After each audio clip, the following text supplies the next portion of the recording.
Lisons la paracha de Noach. Noach, t'appelles pas Noach toi? Non, c'est pas toi Noach. Non, il y en a un autre qui s'appelle Noach. Noach était un personnage particulier parce que tout simplement, en vérité, par rapport à l'histoire du peuple juif, il est mis à l'extérieur.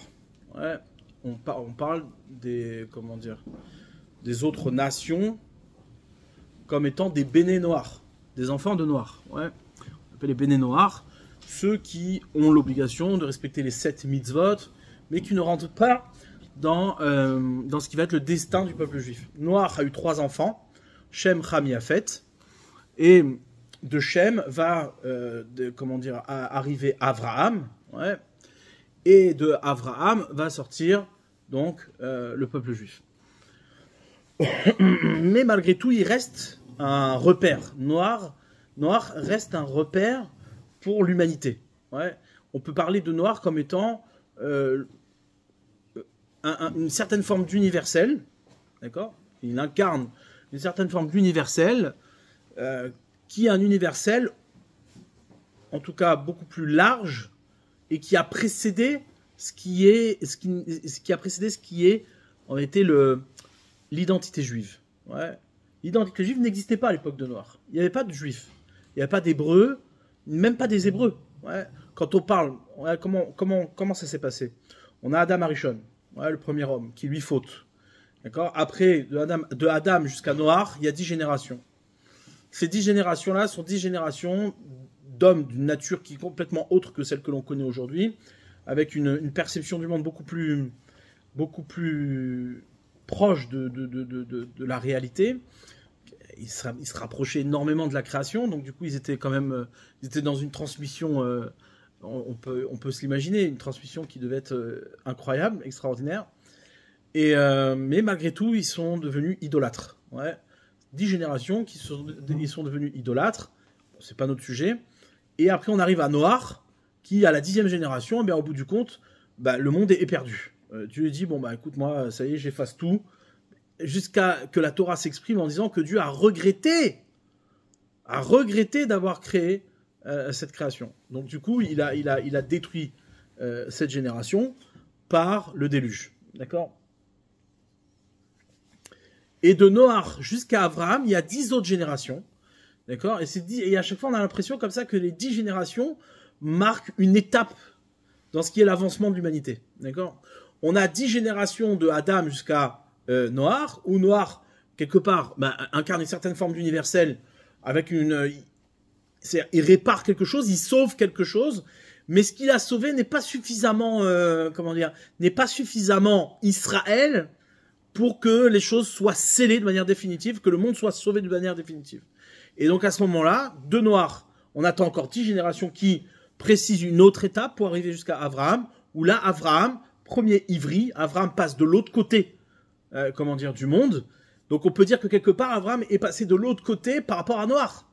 Noach, lui, a mis en place une certaine forme d'humanité qui, au final, elle perdure. Mais elle perdure en marge d'Israël, en marge d'Abraham, d'accord? Où Abraham, lui, s'appelle Abraham à Ivri, ouais, l'homme hébreu. Pourquoi Ivri? Ça veut dire quoi? Ever. Ever, la Havor, c'est-à-dire passer de l'autre côté. On l'appelle en français, on dira l'homme d'une autre rive. Ouais, il est d'un autre côté. Donc Abraham va construire ça veut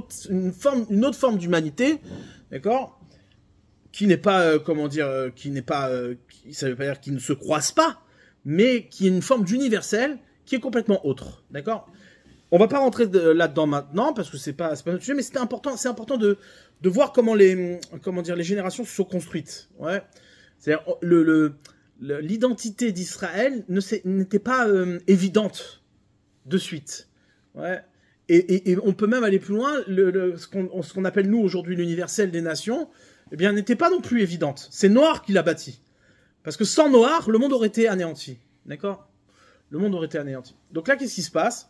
On a Noach qui, lui, comme son nom l'indique, Noach, ça vient du mot nar. Ouais, nar, c'est-à-dire se reposer. Ouais. Est-ce qu'il y a un mot que vous connaissez ? Non. Menucha, voilà, Chazak, bravo. Menucha, ça veut dire un repos. D'accord? Nar, ça veut dire noir, ça veut dire, ouais, reposer. C'est-à-dire que quelque part, à noir, représentait une certaine forme de stabilité.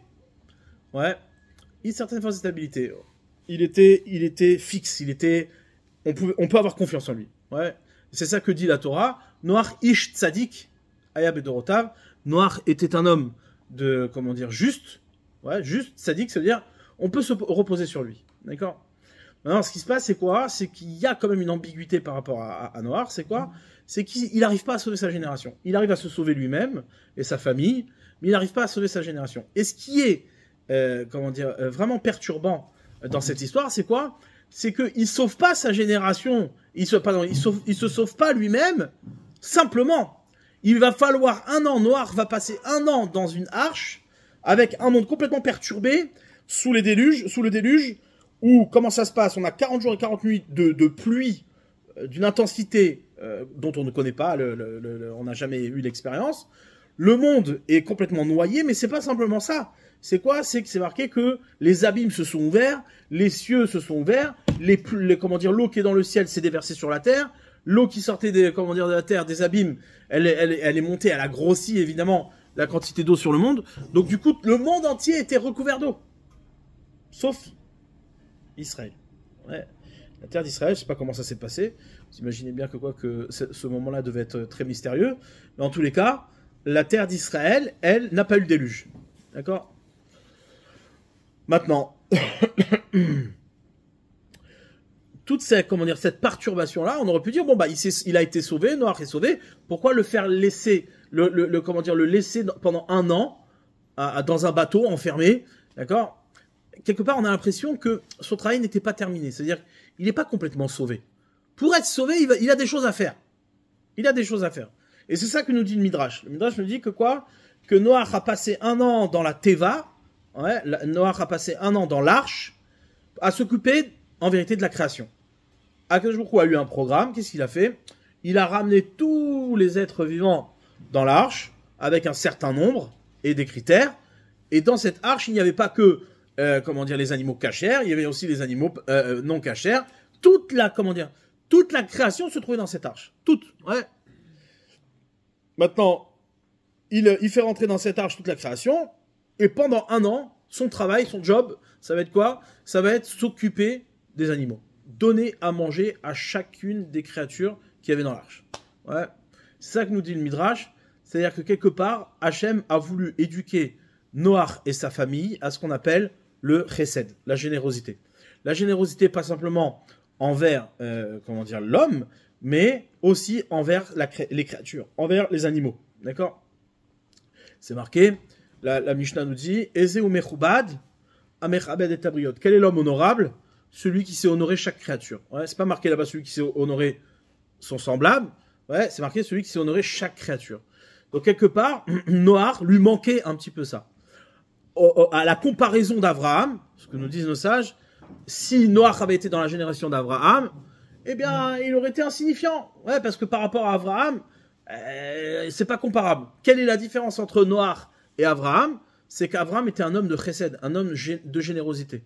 Sa génération, Abraham a pu la sauver. Ouais, c'est marqué que quoi, qu'il a ramené plein de gens, à la foi, à la émouna d'Hachem. Ouais, il est connu comme étant celui qui a fait naître le monothéisme, d'accord, même dans les livres d'histoire. Et donc du coup il a su convaincre sa génération, il a su se battre pour amener sa génération à être sauvé. Noach, lui, il n'a pas réussi. D'accord? Et on le dénonce pour ça. Noach est dénoncé pour ça. En disant, mais toi, si tu avais été dans la génération d'Abraham, t'aurais été insignifiant, t'aurais été rien du tout. Ouais. Et là, ça questionne. Là, il faut qu'on comprenne. Ouais. C'est-à-dire, on voit qu'il lui manquait cette dimension de chesed, cette dimension de générosité. Et c'est pour ça que Dieu, quelque part, il lui dit pendant un an, tu vas t'occuper des animaux. Tu vas travailler ta générosité. Tu vas travailler ton investissement pour l'autre. Ouais, pour la créature, pour la création. Il s'est marqué, il y a plein de midrash très intéressants, ouais, qui demandent à être approfondis pour chacun. Mais à un moment donné, vous connaissez toutes ces histoires que vous avez entendues au Talmud Torah quand vous étiez petit, ouais, où Noach va donner à manger au lion, et comme il avait traîné, il est arrivé en retard, le lion lui a mis une petite baffe, et du coup il est sorti, comment dire, boiteux. Ouais, il avait été blessé par un lion. Parce qu'il n'avait pas respecté le timing. Ouais, il n'était pas présent au moment où on avait besoin de lui. D'accord. Donc on voit carrément que c'était, allez, je sais pas vous imaginez, c'est-à-dire c'est de l'esclavage. Pendant 1 an, tu dois nourrir tous les animaux. C'est-à-dire d'abord le boucan qu'il doit y avoir là-dedans. Comment dire, il y avait plusieurs étages. Il y avait l'étage où il y avait les saletés, où on mettait les détriments, comment dire, les résidus. Et après l'étage où comment dire, il y avait la bouffe, les animaux, etc. Ouais.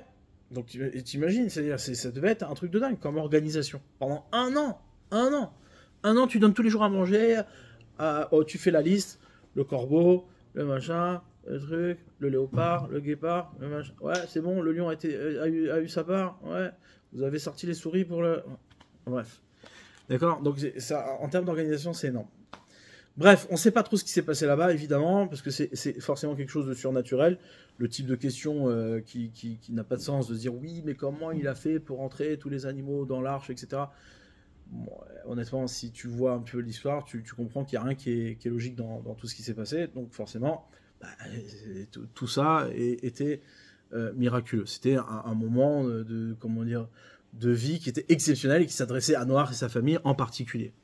Dans tous les cas, moi, ce qui m'intéresse aujourd'hui, c'est de parler de ce que représente cette Teva, ce que représente cette arche. Qu'est-ce qu'elle a construit, qu'est-ce qu'elle nous a légué, qu'est-ce qu'il nous a donné Noach par cet investissement-là. Il y a forcément une transmission, il y a forcément quelque chose qui nous a été donné pour reconduire l'humanité dans le bon chemin. D'accord ? Qu'on comprenne bien, l'humanité était foutue. C'est-à-dire, Dieu veut détruire l'humanité. Et il n'est pas tellement, elle est pas foutue au point de dire qu'il y en a un qui était exceptionnel et qui lui était bon. Non, on n'a rien gardé de la génération précédente, à tel point que même Noach, en vérité, on voulait rien garder de lui. La seule chose qu'on a fait, c'est qu'on l'a éduqué pendant 1 an. Donc tout ce qu'on a, nous aujourd'hui, c'est ce qui nous reste de ce que Noach a investi pendant 1 an dans l'arche. Tout ce qui a précédé, on n'a rien du tout de là-bas, parce que rien n'était bon. D'accord ? La seule chose qui nous reste, c'est ce que Noach a investi pendant 1 an dans cette arche. Donc il faut qu'on comprenne qu'est-ce que c'est cette arche-là. Ouais. Alors il y a une Mishnah dans Baba Metzia qui dit la chose suivante. Je ne sais pas si vous savez, d'un point de vue des acquisitions, en tout cas dans la Torah, des règles de la Torah, lorsque vous achetez quelque chose, ouais, nous aujourd'hui, quand on donne l'argent, c'est acheté. Ouais, tu vas au n'importe quel marchand, l'argent est encaissé. Ouais, si il t'a pas donné, même si t'as pas donné l'article, c'est fini, t'as payé. Ouais. Je sais pas, en vérité, je sais pas. Peut-être je dis n'importe quoi. Je connais pas les règles de trucs. En tout cas, du point de vue de la halakha, c'est comme ça. Si t'as donné l'argent, mais que tu n'as pas encore pris l'objet dans tes mains et que tu l'as acquis, t'as fait l'acte d'acquisition, eh bien, tu peux te rétracter. Je vais dire, non, tout compte fait, rendez-moi l'argent, j'ai pas envie de prendre l'objet. Pourquoi ? Parce que l'acte d'acquisition n'a pas été fait. D'accord ? Tu confirmes ou pas ? Comment ça marche au niveau du business ? Par exemple, dans les transactions, c'est intéressant ça, dans les transactions au niveau des achats d'obligations, etc., il n'y a pas d'acquisition. C'est quoi l'acquisition ? Qu'est-ce qui fait acte d'acquisition ? Des obligations. Je sais pas, n'importe quoi, une action. Tu achètes une action. Tu l'achètes sur Internet. Qu'est-ce qui fait foi d'acquisition ? Au préalable. Non, après, au moment de ton achat, il y a un contrat. Au moment de ton achat, mais qu'est-ce que tu as fait comme acte ? Tu signes ?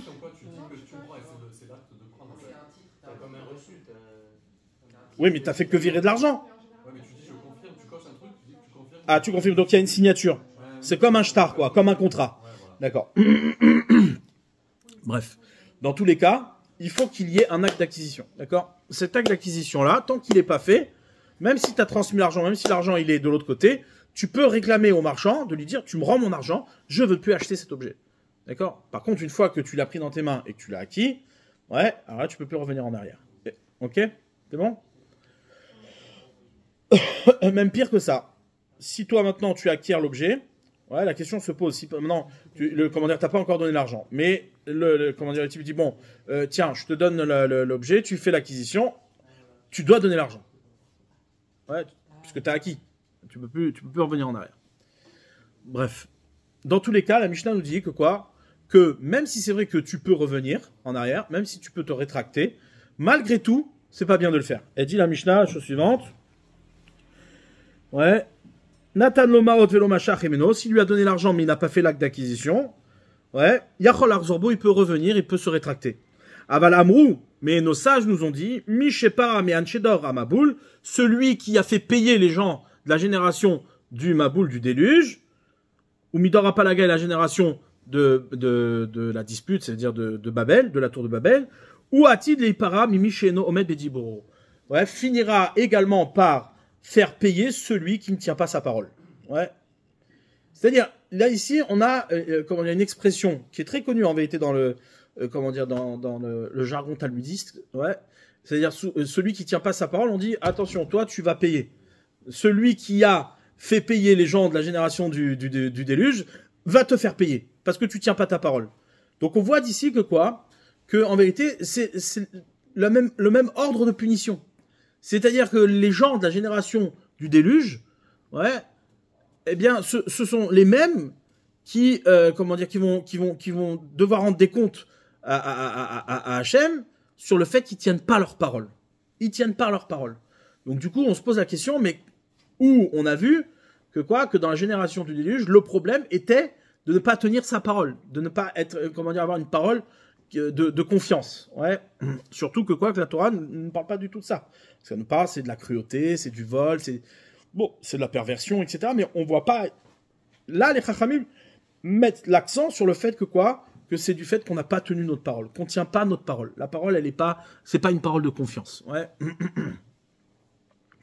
Maintenant, pour comprendre ça, il y a un commentaire d'un monsieur qui s'appelait le Ramami Pano. Pano, c'était une ville, ouais, en Italie. Et comment dire, et ce Rav-là était un grand kabbaliste, pardon, qui était plutôt d'une tendance qui n'était pas du Hari, ouais. Bref, c'est-à-dire, en tout cas, c'était un kabbaliste un peu particulier, avec une transmission à part, d'accord, qui dit la chose suivante. Il dit un secret extraordinaire. Et il dit l'arche, elle a été construite avec des mesures, ouais. Donc, il y a eu toute une architecture précise. Donc, l'arche, elle avait combien? 300 coudées de longueur, ouais, 50 coudées de largeur et 30 coudées de hauteur. D'accord? Une coudée, c'est à peu près 50-60 cm. Maintenant, donc 300, c'est pas énorme, hein? 300 coudées, ça fait 150 mètres, approximativement. Bon, c'est pas énorme. Bref. Maintenant, ce bateau-là, vous prenez les mesures, ça nous fait 300, 50, 30. 300, 50, 30. D'accord? Il dit ça fait les lettres en hébreu. 300, c'est Shin. Ouais. 50, c'est Nun. Et 30, c'est Lamed. Ça fait les lettres Lachon. Lachon, ça veut dire, en hébreu, c'est quoi Lachon? Lachon Hara, la langue. Ouais. Ça veut dire, comment dire, l'arche était construite sur les mesures du mot Lachon, la langue. Ouais. Et comment on dit une arche en hébreu? On dit Teva. Ouais. Teva. Mais le truc, c'est quoi? C'est que dans le langage de la Torah, Teva, c'est également des mots. Ouais, les mots en hébreu, une Teva. Une Teva, c'est une boîte. Par exemple, on peut dire une Teva, c'est un placard. Un placard, on peut l'appeler une Teva. Une Teva, c'est une boîte. Ouais. Cette tzedaka, c'est une Teva. Ouais. Maintenant, il y a, comme on dit un homonyme. En français, on dit un homonyme. Des mots qui se prononcent pareil.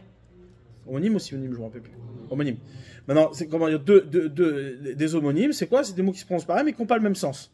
Eh bien, c'est la même chose. Teva, c'est à la fois une boîte et à la fois des mots. Les mots en hébreu, on dit des tevot. Ouais.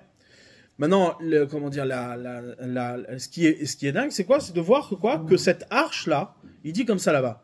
Il dit, Vea Lachon, Yotseret Tevot. La langue, elle crée les mots. C'est la langue qui crée les mots.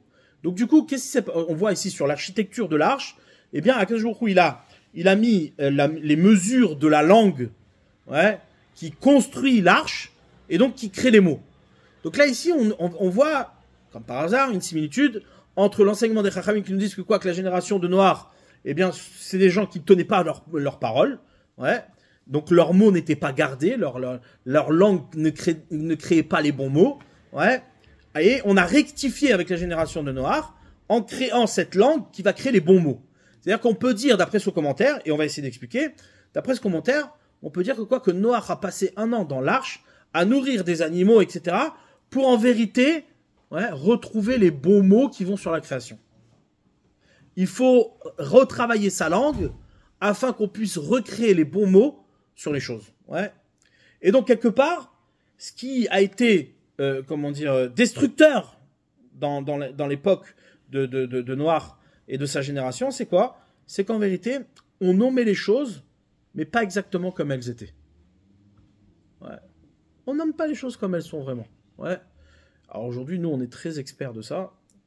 On est tellement experts de ça qu'on ne sait même plus c'était quoi l'origine du mot de telle chose. Ouais, c'est-à-dire que nous, on est déjà... Je ne sais pas, vous imaginez, ça fait 2000 ans, d'accord, 2000 ans, qu'on appelle les choses avec toujours une déviance. Chaque génération, on manipule, ouais, la réalité des choses en renommant les choses et donc en s'écartant complètement du sens des choses. Ouais. Et au fur et à mesure, à la fin, ça veut plus rien dire. Ouais. Souvent, c'est un peu comme ça. À l'envers, ça marche aussi. Ouais. C'est-à-dire, nous, aujourd'hui, on est tellement loin du sens qu'on peut s'imaginer que ceux qui sont à l'origine de nos mots, c'était des chimpanzés, ouais, qui ont fait du bruit avec leurs pierres. Ouais. Vous savez c'est quoi la théorie du langage? La théorie du langage, c'est quoi? C'est qu'on descend des singes. Ok. Bon, disons que ça puisse concorder au niveau ressemblance. Mais on a un problème, c'est le langage. Les singes, ils n'ont jamais parlé. D'accord? Il dit non, j'ai trouvé. Le singe, qu'est-ce qu'il fait? Une fois, ouais, il a vu une pierre. Il a vu une pierre. Comme ça, il voulait casser une noix. Il voulait casser une noix de coco. Donc il arrive, il voit la pierre comme ça.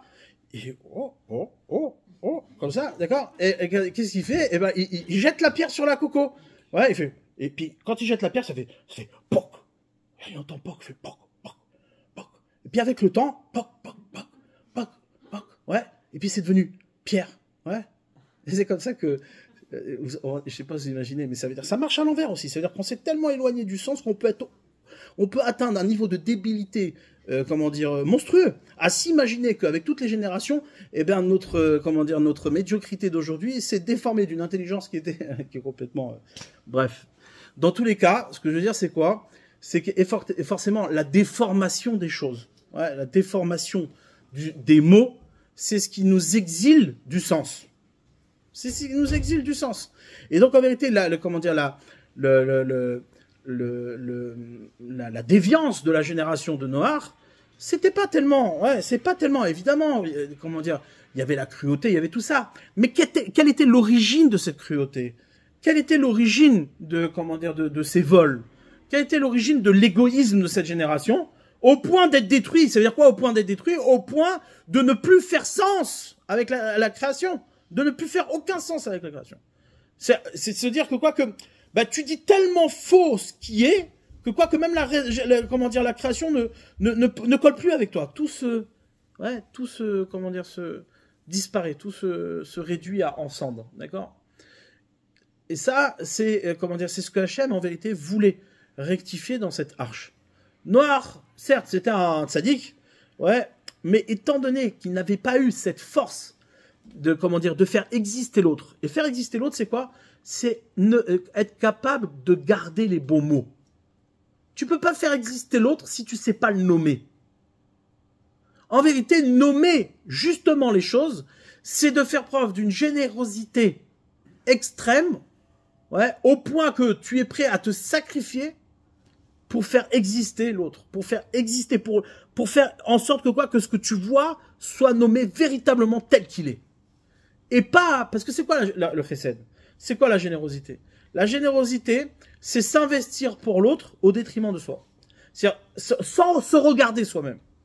Sans aucun intérêt. D'accord? Et ça, en vérité, pour pouvoir être dans le vrai, tu peux pas faire autrement. C'est-à-dire, si tu veux nommer les choses en fonction de ce que tu ressens, tu vas forcément détériorer la vérité. Pourquoi? Bah parce que, étant donné que tu manques de générosité, donc du coup, tu t'intéresses aux objets et aux choses qui t'entourent que pour l'intérêt que tu vas en récupérer. Alors là, ça marche, la théorie du chimpanzé. Pourquoi? Parce que effectivement, c'est dans l'intérêt des choses que j'ai pu nommer la chose. C'est une nomination en fonction de mon expérience. D'accord? Mais si tu nommes les choses en fonction de leur sens, comment dire, autonome, dans leur sens de vérité, complètement séparé de l'intérêt que tu peux porter aux choses, eh bien là, qu'est-ce qui se passe? Étant donné que tu es dans ce niveau de générosité extrême qui fait complètement fi de soi-même, eh bien au bout du compte, tu peux nommer les choses comme il faut. Ouais. Et c'est ça que Hachem va éduquer Noach pendant toute cette année. Il va dire, attends, tu vas au détriment de toi-même, tu vas sortir boiteux de tout ça. Parce qu'en vérité, t'es trop attaché à toi-même. Certes, t'es un sadique, tu respectes, tu es, comment dire, tu sais profiter des choses comme il faut, sans en abuser. Ça, c'est bien. D'accord? Mais tu fais pas exister l'autre. Ta démarche à toi ne fait pas exister l'autre. Ça manque de générosité. Du coup, bah, le sens des choses disparaît autour de toi. C'est pour ça que pendant un an, tu restes dans l'arche. Et que pendant cette année, au bout d'un an, il envoie des animaux pour voir si l'eau elle a baissé ou pas. Pourquoi? Ben parce que tu es en train d'expérimenter justement cette disparition du sens autour de toi et voir si quelque part tu n'en as pas retrouvé. Si quelque part il n'y a pas encore une possibilité de nommer les choses. Et ça peut expliquer. Ouais, ça peut expliquer pourquoi le déluge n'est pas tombé sur la terre d'Israël. Parce que la terre d'Israël, il y a quelque chose de particulier là-bas. C'est quoi? C'est qu'elle est préservée par les mots de la Torah. C'est marqué qui mitzion tetze Torah, que Tzion sort la Torah, sortira la Torah. C'est-à-dire que les mots de la Torah préservent Eretz Israël. Donc du coup là-bas, tu peux pas. C'est-à-dire, comment dire, à l'inverse de toutes les autres terres, tu peux les pervertir. Tu peux les pervertir les autres terres. Mais en Israël, si tu cherches à pervertir la terre, c'est la terre qui te dégage. Tu peux pas la pervertir. Elle est solide. Elle bouge pas. Les mots là-bas, tu peux pas les trahir. C'est pour ça que le déluge n'est pas tombé en Eretz Israël. Parce que tu peux pas trahir la terre d'Eretz Israël. C'est impossible. D'accord? Tu peux te trahir toi, mais tu peux pas trahir la terre d'Israël. C'est impossible. D'accord? Donc maintenant, l'idée ici que c'est un peu le terme qu'on a utilisé comme titre de notre sujet. Ouais, nommer, c'est exister, ou je sais plus comment on a dit ça. Ouais. L'idée, elle est simple. Et je pense que ça, c'est une leçon capitale pour nous, aujourd'hui. Ouais, que nous, on est une génération où, en vérité, tu vois bien, c'est-à-dire les médias, comment ça fonctionne. Ouais. C'est-à-dire, je sais pas si c'est bien de parler de ça devant tout le monde, mais comment dire, mais bon, ces derniers temps, on a fait l'expérience des médias, d'accord, et comment dire, et on voit combien les médias sont intéressés à l'information pour pouvoir la raconter comme ils en ont envie, pour pouvoir orienter, parce qu'il y a aussi des enjeux de rédaction, il y a des enjeux d'orientation, il faut pouvoir dire les choses dans un certain moule, dans une certaine orientation. Il faut pouvoir aussi donner le politiquement correct et surtout, voilà, savoir même orienter un petit peu les jugements, etc. Donc du coup, on n'est plus du tout dans une démarche de vérité.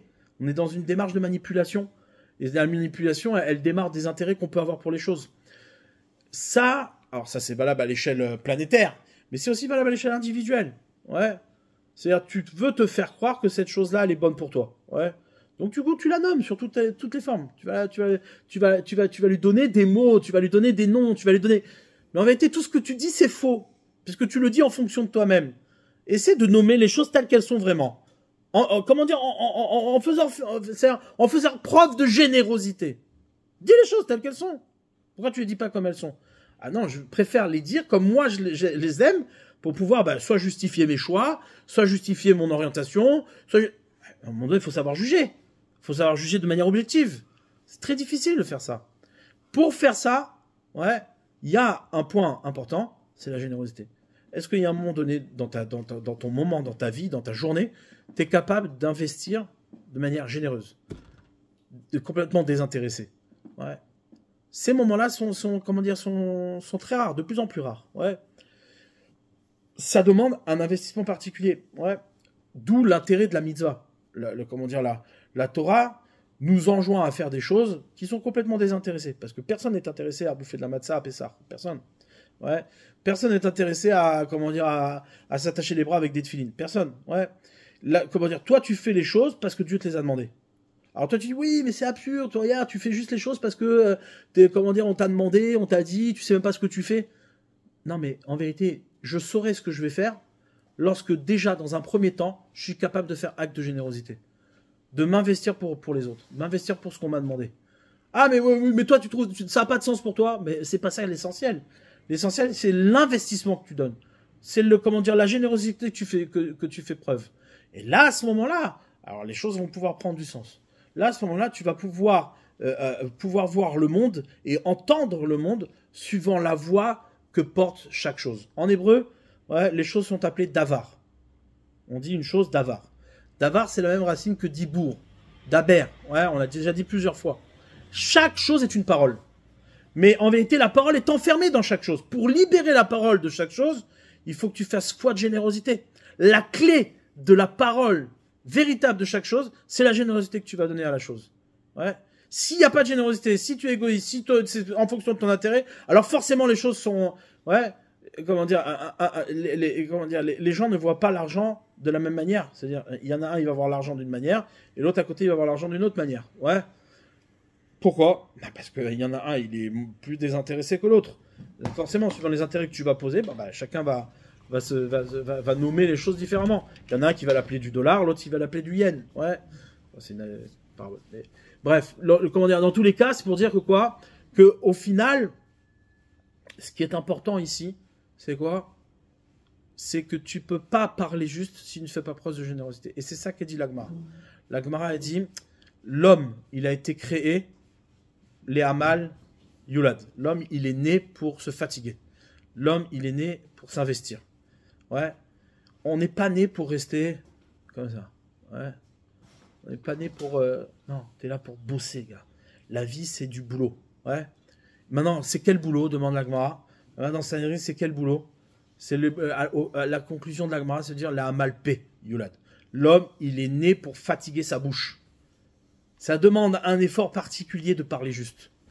C'est-à-dire, ça demande une transformation intérieure énorme. C'est le plus grand travail.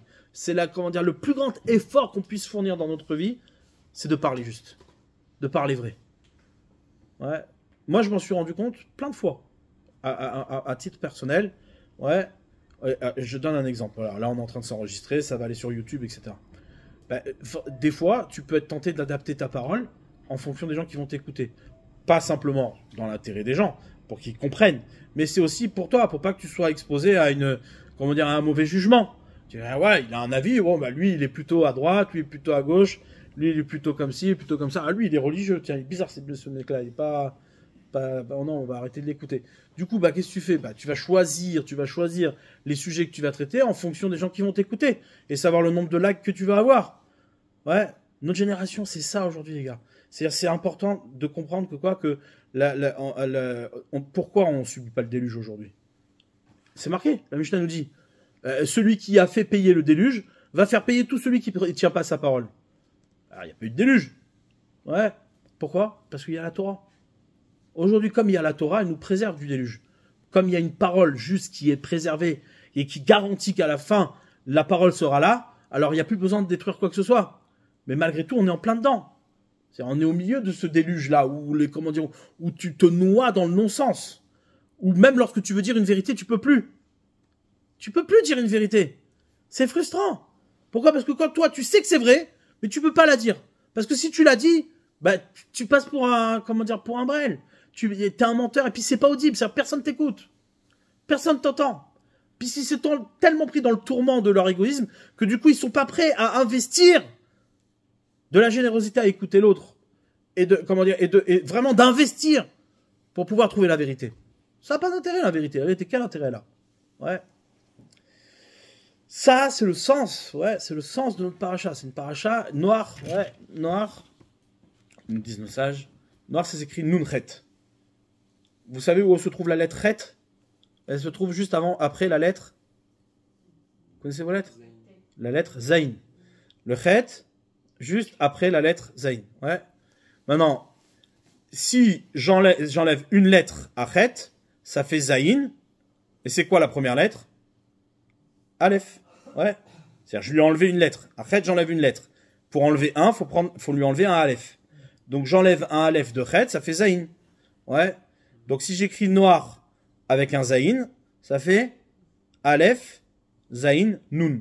Ça fait Ozen, l'oreille. Ouais. L'oreille. Ozen. Vous avez compris comment ça marche ou pas? Ouais, vous êtes avec moi? C'est facile. Nun, il reste. Ouais, noir, Nun, il reste. Maintenant, Chet, c'est quoi? Bah, c'est une lettre, c'est le Zayin avec une lettre la première lettre, Zayin et Aleph. D'accord? Donc ça fait Ozen. Ozen, ça fait l'oreille. L'oreille, ouais, c'est l'écoute. L'écoute. Noir était en capacité. Il était en capacité de, comment dire, de recréer les bons mots.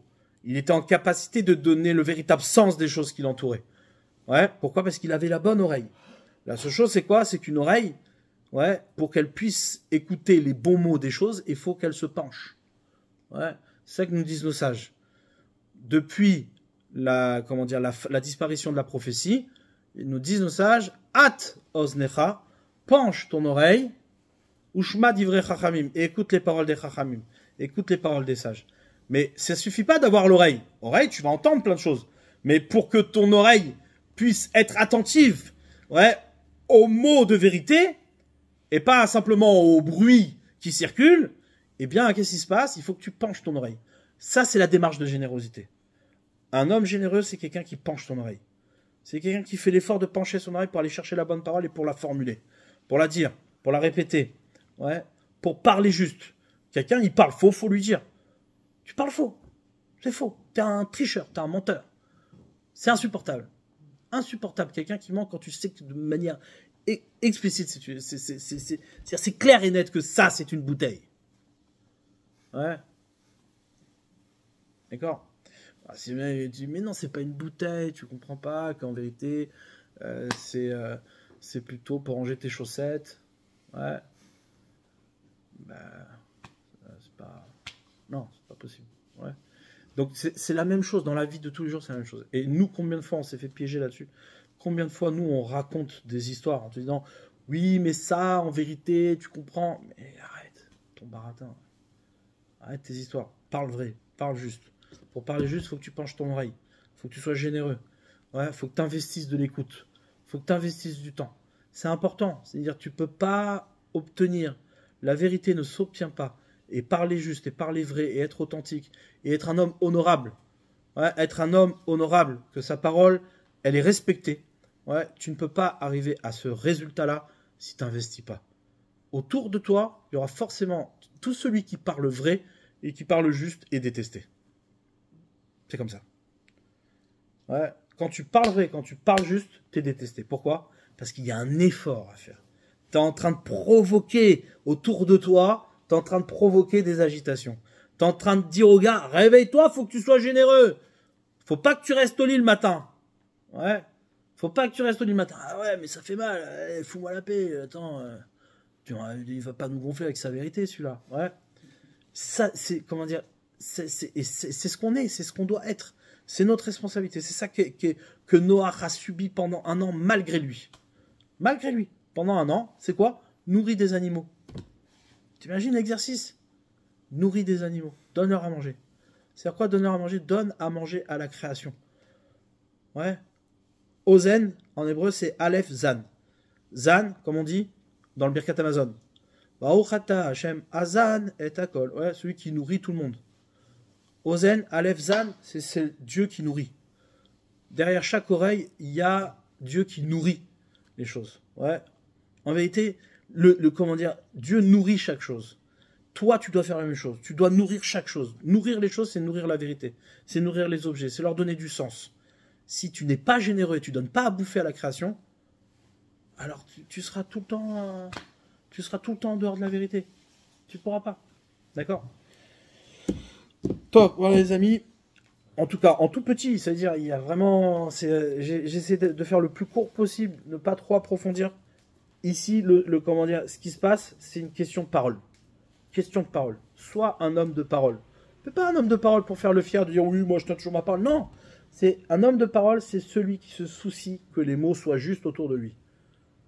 C'est trop agaçant d'entendre que une bouteille peut être un tiroir, ou que, d'accord, c'est pas possible. Tu peux pas accepter une chose pareille. Ouais.